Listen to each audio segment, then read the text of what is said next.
வெற்றிலை வராகித் தாயின் வெற்றி வாக்கு இது. என் தங்கமே, ஒரு நாள் உனக்கு உரிய நாள் வரும் என்று நான் உன்னிடம் சொன்னேன் அல்லவா? அந்த நாள் வந்துவிட்டது. அந்த நாள் இந்த நாளாக கூட இருக்கலாம். அனைத்து வளங்களும் உன்னை வந்து சேரும் நேரம் வந்து விட்டது. என் அன்பு குழந்தையே, உனக்கான நேரங்கள் தொலைவில் இல்லை. அது உன்னை தேடி வந்து கொண்டிருக்கிறது. பிள்ளைகளின் நலம் விரைவில் சீராகும். நான் கம்பீரமாக உனது மனதிலும் உன் இல்லத்திலும் அமர்ந்து கொண்டு இருக்கிறேன். ஏன், அது உனக்கு தெரியவில்லையா? நீ என்னை மனதில் நினைத்தாலே போதும். தினமும் என்னை பூஜித்தால்தான் உன்னை நான் நினைப்பேனா? இல்லை, யோசித்துப்பார். நீ இன்று இருப்பதை விட இதற்கு முன்பு பல வேதனைகள், மனக்கசப்புகள், உறவுகளோடு பூசல்கள், ஆசையாசையாய் வாங்கியது கைவிட்டு போனது. நிம்மதியை இழந்தாய். ஏன், தினசரி வாழ்க்கையை நடத்துவதற்கு நீ பட்ட கஷ்டங்கள் போதுமப்பா, இந்த வாழ்க்கை போதும் என்று அழுது புலம்பினாய். அதையெல்லாம் மறந்து விட்டாயா? அனைத்தையும் உன் அன்னையான நான் அறிவேன். அனைத்தும் நன்மைக்கே நடந்து கொண்டிருக்கிறது. இன்று நீ எப்படி இருக்கிறாய்? தினமும் என்னை பூஜித்தாய்.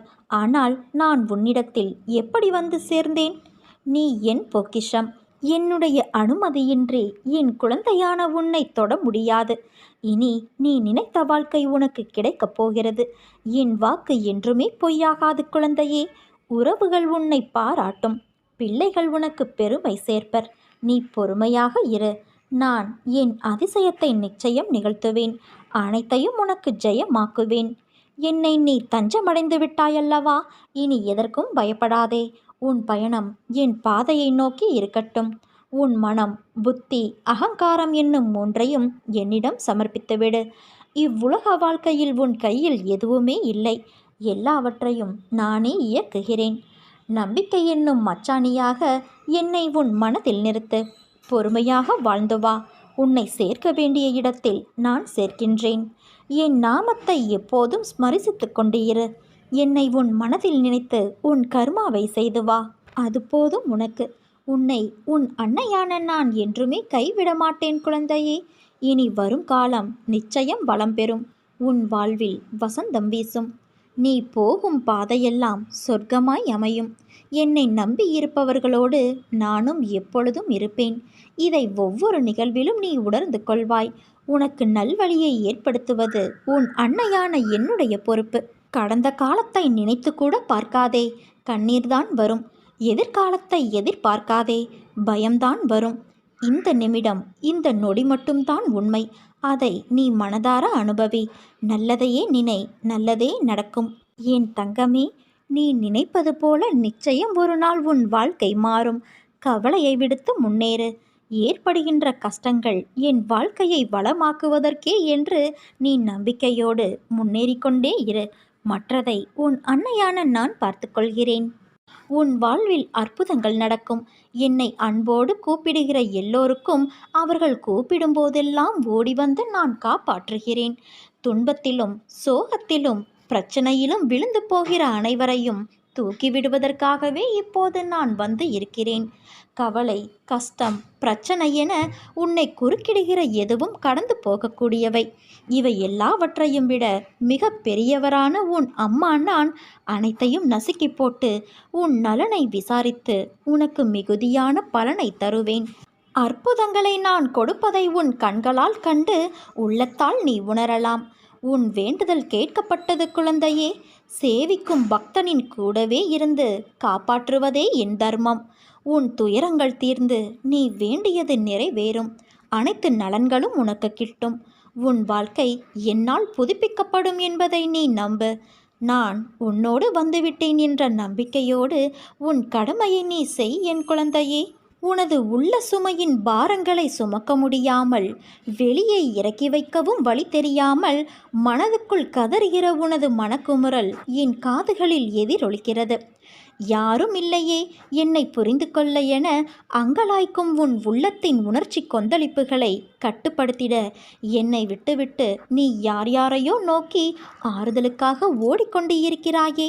அதை நினைத்து நினைத்துதான் நேற்று இரவு முழுவதும் நான் உறங்கவே இல்லை. உன்னையே நினைத்து கொண்டு இருக்கிறேன். பிரச்சனைகள் தலைக்கு மேல் போகிறது என்று துடிக்கிற நீ உன் பிரச்சனைகளிலிருந்து விடுதலை பெற இன்னொருவரின் மீது நம்பிக்கை வைத்து அவரை நாடுகிற நீ ஏன் என் மீது நம்பிக்கை வைக்கவில்லை? நம்பிக்கை வைத்து பொறுமையோடு காத்திருந்தால் உன்னை உன் அன்னை நான் அரசனாக உயர்த்துவேன். வாழ்வில் இனியும் எனக்கென்று என்ன சோதனைகளை வைத்து இருக்கிறீர்கள் என்ற உன் ஆதங்கம் புரிகிறது. வாழ்வில் சோதனை என்பது சாதாரண இயற்கை நிகழ்வுதான். ஆனால் அவற்றில் யார் யாருக்கு எப்படிப்பட்ட சோதனைகள் சூழ்ந்தது, அதன் மூலம் அவர்கள் பெறப்பட்ட பாடம் என்ன என்பதில்தான் என் வழிகாட்டல் உனக்கு புரியும். உனக்கு நான் உணர்த்தும் தேடல் முற்றிலும் வேறுபட்டது. அதற்கான தகுதி உன்னிடத்தில் அதிகமாகவே கொட்டி கிடக்கிறது. வாழ்வில் நிறைவும் மன நிம்மதியும் எப்போதும் நிரம்ப வாழ்வாய் என் குழந்தையே. என் ஆசிர்வாதங்கள் உனக்கு நல் வாழ்க்கையை அமைக்கும். தாங்கி பிடிக்க தாயாய், தூக்கி நிறுத்த தந்தையாய் உன் அன்னை நானிருக்க நீ வீழ்ந்து போவது கிடையாது. உன் மனநிலையை உன் அன்னையான நான் அறிவேன். தற்போது உன் கண்கள் கலங்கிக் கொண்டு இருக்கிறது. நீ படும் வேதனையை நினைத்து, துயரங்களை நினைத்து ஒரு நாள் விடியாதா என்று அழுது கொண்டு இருக்கிறாய். அனைத்தும் நீ நினைத்தபடி நன்றாக நடக்கும். எப்போதும் எதற்காகவும் மஞ்சாதே. காலத்தின் கட்டாயம். அதற்கு தகுந்தவாறு உன்னை நீ மாற்றிக்கொள். உன் அம்மா நான் இருக்கிறேன். உன் கர்ம பலன்கள் விலக விலக அனைத்தும் படிப்படியாக குறையும். உன்னை சுற்றி என்ன நடக்கிறது என்பதை முதலில் தெரிந்து கொள். புத்திசாலித்தனமாக நடந்து கொள். அதன் பிறகு நீ நினைத்தது அத்தனையும் சிறப்பாக நடக்கும் என் குழந்தையே. எந்த சூழ்நிலையிலும் உன்னை பாதுகாப்பதே என் கடமை. அனைவரும் பாராட்டும் வண்ணம் நீ வாழ்க்கையில் உயரப் போகிறாய். இழந்ததையெல்லாம் திரும்ப பெறப்போகிறாய். உன்னோடு உன் அன்னையான நான் இருக்கிறேனே. அனைத்திலும் வெற்றி பெற வைப்பேன். என் பரிபூரண ஆசிர்வாதத்தால் அனைத்தும் மாறிவிடும். என்னை சரணாகதியடைந்தால் நான் உன்னை நிச்சயம் பாதுகாப்பேன். நான் உன்னை யார் மூலமாவது சோதனையில் சிக்க வைத்து நோக செய்யும் போது, கஷ்டம் தரும்போது நாம் கோபப்பட்டு பதிலுக்கு சண்டை போடக்கூடாது. கஷ்டத்தை நான் தரும்போது நீ எல்லாம் ஒரு கடவுளா, என்னை கைவிட்டு விட்டாயே, உனக்கு கண்ணே இல்லையா, நீ கல் நெஞ்சக்காரியா என்று கேட்கவும் கூடாது. என்னை விட்டு நீ விலகவும் கூடாது. சோதனை, பிரச்சனை, கஷ்டம் இவையெல்லாம் உன் நன்மைக்காகவே தரப்படுவதால் மகிழ்ச்சியாக இல்லாவிட்டாலும் பொறுமையாகவாவது நீ ஏற்றுக்கொள்ள வேண்டும். அந்த நேரத்தில் நீ திட்டும்போது மென்மையான மனம் படைத்த உன் அன்னையான என் மனம் நோகும். திட்டும்போது நீ பாவத்தை பெருக்கிக் கொள்கிறாய். நான் உனக்கு புண்ணியத்தை சேர்க்க கஷ்டத்தை கொடுத்தால் நீ பாவத்தை பெருக்கும் விதத்தில் வார்த்தையால் காயப்படுத்துகிறாய். இதை நினைத்து என் மனம் கஷ்டப்படுகிறது. என் அம்மாவே, என்ன வேண்டுமானாலும் செய்து கொள்ளுங்கள், இன்னும் கூட செய்யுங்கள். இதோ உனது அடிமை என்று தலையை நீ தாழ்த்திப்பார். அந்த கனிந்த மனம் உருகி உடனடியாக சோதனையை நிறுத்தும். சாதனையை உன் கண்களுக்கு காட்டும். வாழ்க்கையில் உள்ள உன் நிம்மதி, சந்தோஷம், மனநிறைவு, கஷ்டம், வெற்றி, தோல்வி என இவைகள் எல்லாம் விதி என்ற வார்த்தையான வடிவில் தோன்றுவதுதான். அதில் யாரானாலும் அனுபவித்து ஆக வேண்டும். உன் மனம் என்பதை நீ அறியும் முன்பாகவே உன் தெய்வமான, உன் உயிராய், உன் மனதில் என்னை நாள்தோறும் போற்றும் உன் அன்னை அறிந்து விடுவேன்.